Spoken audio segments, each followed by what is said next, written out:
2024 সালের জুলাই মাস।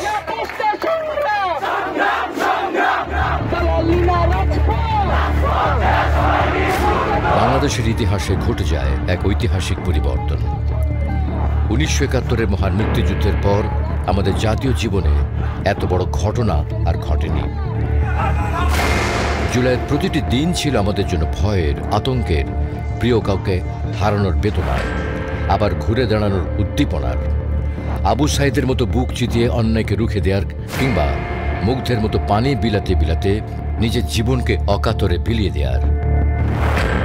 বাংলাদেশের স্বাস্থ্য সেক্টরের চিকিৎসক, নার্স, টেকনোলজিস্ট, কর্মকর্তা, কর্মচারীরা ফ্যাসিবাদ বিরোধী এই আন্দোলনে প্রত্যক্ষ পরোক্ষভাবে অংশ নিয়েছিলেন।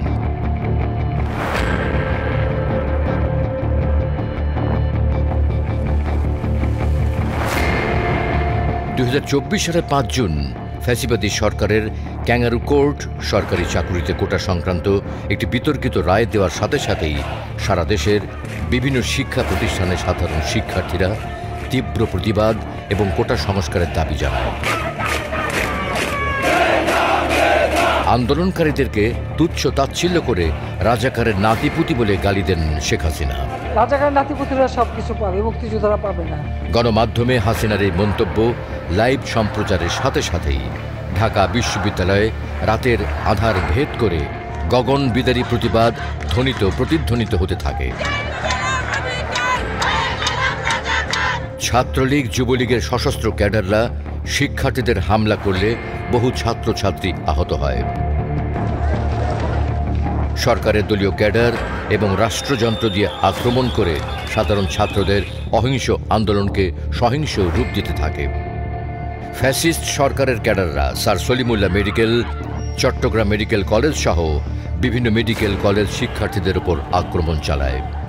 ঢাকা মেডিকেল কলেজ হাসপাতাল সহ বিভিন্ন হাসপাতালের ভেতরে ও বাইরে আহত চিকিৎসা প্রার্থী, আন্দোলনকারী, সাধারণ রোগী, এমনকি ডাক্তার, নার্সদের উপরও নির্বিচার নারকীয় হামলা চালায়। 16 জুলাই 2024 সারা দেশে ফ্যাসিস্ট সরকারের পেটুয়া বাহিনী 6 জন ছাত্রকে হত্যা করে। রংপুর বেগম রোকেয়া বিশ্ববিদ্যালয়ের ছাত্র আবু সাইদকে পুলিশ গুলি করে হত্যার ভিডিও সারা বিশ্বে তোলপাড় তোলে। এছাড়া এই দিন চট্টগ্রামে ওয়াসিম আকরাম, ফয়সাল আহমেদ শান্ত সহ ঢাকা এবং নোয়াখালীতে 6 জন শিক্ষার্থী নিহত হয়। আহত হয় বহু শিক্ষার্থী।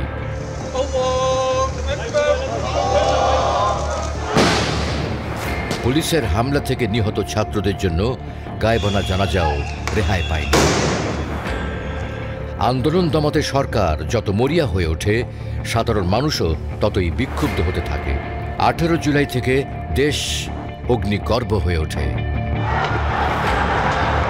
ঢাকার বাড্ডা, রামপুরা, উত্তরা, যাত্রাবাড়ি, মিরপুর ও মোহাম্মদপুরে পুলিশ, র্যাব ও সরকার দলীয় গুন্ডাদের সাথে তীব্র সংঘর্ষ হয়। ঢাকার উত্তরায় আন্দোলনরত শিক্ষার্থীদের মধ্যে খাবার, পানি এবং বিস্কুট বিতরণ করতে গিয়ে পুলিশের গুলিতে নিহত হয় মীর মাহফুজুর রহমান মুগ্ধ। ব্রাহ্মণবাড়িয়া মেডিকেল কলেজের শিক্ষক ডক্টর সজীব সরকারকে ঢাকার রাজপথে নির্মমভাবে হত্যা করা হয়। 19 জুলাই মধ্যরাত থেকে সরকার সারা দেশে কারফিউ, সেনা মোতায়েন এবং দেখামাত্র গুলির নির্দেশ জারি করে। এটা অবশ্যই কারফিউ এবং এখানে শুট এট সাইটও আছে। এখন লেটার লিখবেন, ব্যবহার করবে, যেখানে পাবে সেটা গুলি করবে। শেখ হাসিনা বাহিনীগুলোকে সরাসরি লেথাল ওয়েপন ব্যবহারের নির্দেশ দেয়। এই নির্দেশের পর থেকেই র্যাব, পুলিশ, বিজিবি বেপরোয়াভাবে ছাত্র জনতার উপর গুলি চালায়।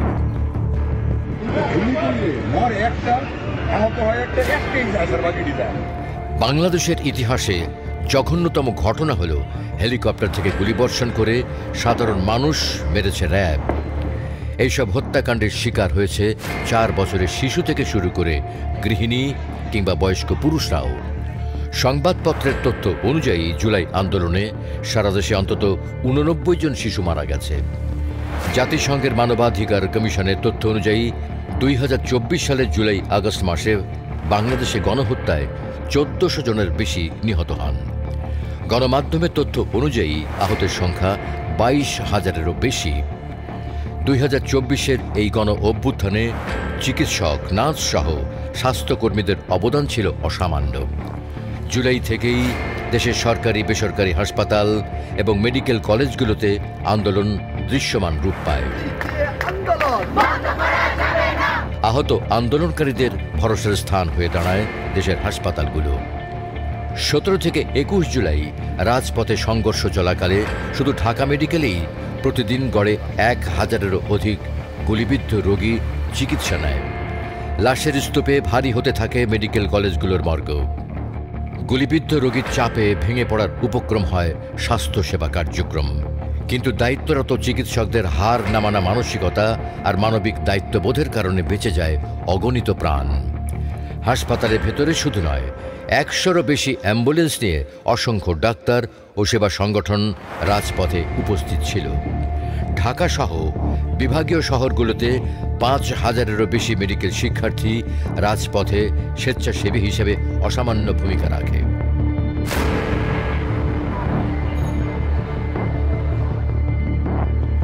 সরকারি হাসপাতালের পাশাপাশি অনেক বেসরকারি হাসপাতালও আহতদের বিনামূল্যে নিরলস চিকিৎসা সেবা প্রদান করে।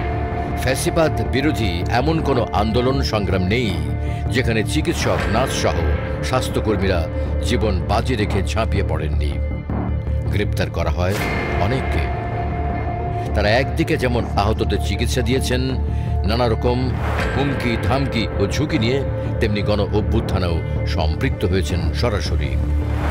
2024 সালের জুলাই ও আগস্ট মাসে যখন সারা দেশ ফ্যাসিবাদী বিরোধী গণ অভ্যুত্থানে উত্তাল, তখন তৎকালীন বিএসএমএমইউ-এর ফ্যাসিবাদী গোষ্ঠীর কিছু সদস্য মেডিকেল বিশ্ববিদ্যালয় চত্বরেও অবতীর্ণ হয়েছিলেন ঘৃণ্য ভূমিকায়।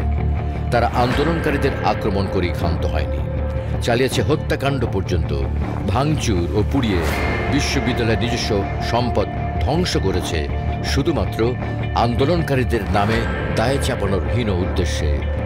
একদিকে যখন খুনি হাসিনার নির্দেশে সারা দেশে চলছে গণহত্যা, অন্যদিকে হাসিনার অনুসারী ফ্যাসিবাদী চিকিৎসকরা শহীদ মিনারে গিয়ে অবস্থান নিয়েছে খুনির পক্ষে। হাজার হাজার নারী, শিশু, ছাত্র জনতার লাশ তাদের মনে এক বিন্দু মানবতা জাগাতে পারেনি। চিকিৎসক আহত হয়েও আহত যোদ্ধাদের চিকিৎসায় বাধা দেওয়ার মতো জঘন্য কাজও করেছে ফ্যাসিবাদের দোসররা। কিন্তু ফ্যাসিবাদ বিরোধী চিকিৎসকরা শত বাধা ও মৃত্যু ভয় উপেক্ষা করে ঠিকই সামিল হয়েছেন প্রতিবাদের মিছিলে। ঐতিহাসিক জুলাই গণ আন্দোলনে রাষ্ট্রীয় দমন পীড়নের মুখে আহত হন 22,000-এরও বেশি মানুষ আর প্রাণ হারান 1400-রও বেশি। এই ভয়াবহ মানবিক সংকট মোকাবেলায় বাংলাদেশের সরকারি ও বেসরকারি স্বাস্থ্য খাতে কর্মরত চিকিৎসক, নার্স এবং স্বাস্থ্যকর্মীরা অগ্রণী ভূমিকা পালন করেন। মানবিকতা ও পেশাগত নৈতিকতা থেকে অনুপ্রাণিত হয়ে তারা জীবনের ঝুঁকির মধ্যেও আহতদের চিকিৎসা সেবা প্রদান করেন। এই দমন পীড়নের ভয়াবহতাকে স্মরণীয় করে রাখে 2 জন চিকিৎসকের শহীদ হওয়া। 18 জুলাই ব্রাহ্মণবাড়িয়া মেডিকেল কলেজের প্রভাষক ডাক্তার সজীব সরকার এবং 5 আগস্ট ইসলামিয়া চক্ষু হাসপাতালের চক্ষু চিকিৎসক ডাক্তার কবিরুল ইসলাম রুবেল ঢাকায় শহীদ হন। 5 আগস্টের শেখ হাসিনার সরকারের পতনের পর আহত রোগীদের সংখ্যা সরকারি হাসপাতালগুলোতে দ্রুত বৃদ্ধি পায়। অনেককে দীর্ঘমেয়াদী চিকিৎসা দিতে হয়। গুরুতর আহত জুলাই যোদ্ধাদেরকে স্বাস্থ্য ও পরিবার কল্যাণ মন্ত্রণালয়ের উদ্যোগে থাইল্যান্ড, সিঙ্গাপুর, তুরস্ক এবং রাশিয়ায় চিকিৎসার ব্যবস্থা করা হয়। ইতোমধ্যে 75 জন আহত যোদ্ধা বিদেশের বিভিন্ন হাসপাতালে চিকিৎসা গ্রহণ করেছেন। বর্তমানে মুক্তিযুদ্ধ বিষয়ক মন্ত্রণালয়ের মাধ্যমে আরও অনেককে উন্নত চিকিৎসার্থে বিদেশে প্রেরণের কাজ চলছে। আহতদের ফিজিওথেরাপি সেবা প্রদানের জন্য চীনা সরকারের আর্থিক ও প্রযুক্তিগত সহায়তায় বাংলাদেশ মেডিকেল বিশ্ববিদ্যালয়ে একটি অত্যাধুনিক রোবোটিক ফিজিওথেরাপি কেন্দ্র স্থাপন করা হয়, যা ভবিষ্যতে অন্যান্য রোগীর জন্য ব্যবহার করা যাবে। আহত ও নিহতদের সঠিক তালিকা প্রণয়নের কাজটি অত্যন্ত সংবেদনশীল এবং জটিল হলেও স্বাস্থ্য অধিদপ্তর, জেলা প্রশাসক ও সিভিল সার্জন, বৈষম্য বিরোধী ছাত্র আন্দোলনের সমন্বয়কদের আন্তরিক সহযোগিতায় স্বাস্থ্য মন্ত্রণালয় তা প্রায় নির্ভুলভাবে সম্পন্ন করেছে। গেজেটভুক্ত জুলাই যোদ্ধারা যেন আজীবন বিনামূল্যে সরকারি চিকিৎসার সুবিধা পান তা নিশ্চিত করতে তাদের প্রদান করা হয়েছে স্বাস্থ্য কার্ড, যার মাধ্যমে তারা দেশের যে কোনো সরকারি হাসপাতালে সব ধরনের চিকিৎসা সেবা গ্রহণ করতে পারবেন। আহতদের চিকিৎসায় নিটোর, জাতীয় চক্ষু বিজ্ঞান ইনস্টিটিউট, বাংলাদেশ মেডিকেল ইউনিভার্সিটি, সম্মিলিত সামরিক হাসপাতাল, ঢাকা মেডিকেল কলেজ হাসপাতাল সহ অনেক সরকারি প্রতিষ্ঠান মানবিক অবদান রেখেছে। সরকারি প্রতিষ্ঠানের পাশাপাশি ব্র্যাক, গণস্বাস্থ্য নগর হাসপাতাল, সিআরপি সহ অনেক বেসরকারি সংস্থা আহতদের চিকিৎসা ও পুনর্বাসন কার্যক্রমে অকুণ্ঠ সহায়তা প্রদান করেছে। এছাড়া সরকারি উদ্যোগে বিদেশ থেকে বিশেষজ্ঞ চিকিৎসক এনেও বিশেষায়িত চিকিৎসা সেবা দেওয়া হয়েছে। সব মিলিয়ে এই গোটা স্বাস্থ্য সহায়তা কার্যক্রমটি শুধু একটি আন্দোলনের নয়, বরং মানবিক মূল্যবোধ ও পেশাগত দায়িত্ববোধের উজ্জ্বল